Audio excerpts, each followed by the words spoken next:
Hey everybody, Nick Licameli here. Today we're asking the question, should we put a little chocolate sauce on the piece of broccoli so that the child will eat it?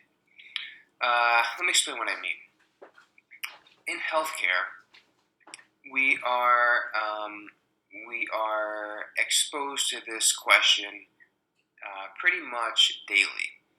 And what I mean is patients have prior expectations and they have things that they want to receive, different types of treatment that they want to receive because they heard it from someone or they read something online.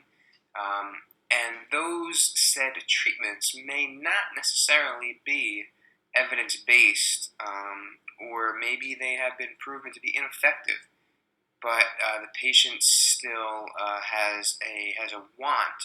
They still want that treatment, and they think and they feel that it will make them better.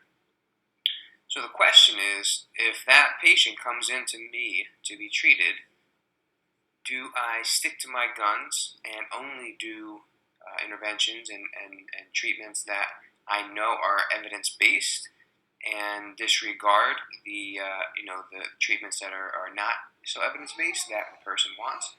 Or do I bend a little bit? And for me, I typically bend a little bit. I am usually the one to listen with empathy and explain why that intervention is not effective and how it's been shown to be ineffective. And I think as long as we explain that narrative to them, if they still want it and it's not a risk, and it's not taking too much time away from the more effective treatments, I have no problem doing it. So it's almost like putting that little chocolate sauce on the broccoli for the child. The goal is to let the child eat the broccoli, right? The broccoli has nutrients. It's a good hearty food. So if you got to put a little bit of chocolate sauce on it, you're still accomplishing your goal of the child eating that broccoli.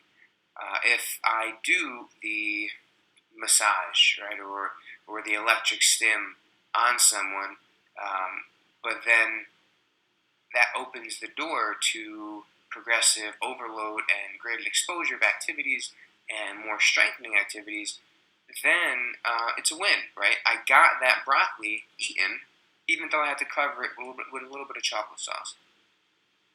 And I think it's important to remember that we're in a people business, right? We treat people. They're not machines. They're not numbers. They're people. If we go into a restaurant and if I order a certain type of meal, now I know nothing about culinary arts or things that are supposed to be paired with other foods and how they should be prepared. If I order a filet mignon well done, right, I'm sure some people will shriek in fear. But if that's my preference, who is that chef to tell me that I can't do that? It may not be the best way to prepare that meal, but if that's what I like and that's what I want, the chef has to be able to bend a little bit and make that steak how I want it.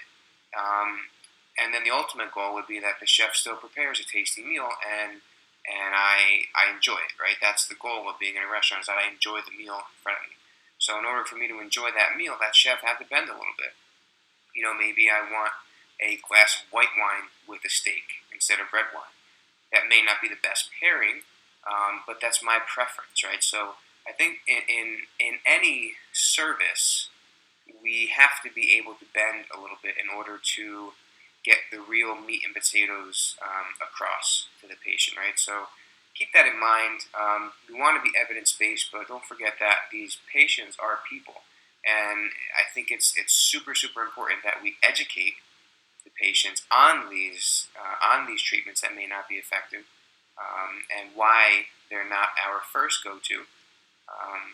But also that we can do those things if the patient still wants to, as long as we have our big fish taken care of as well. All right, so those are just my thoughts on that. Something I deal with every day, and struggle with sometimes.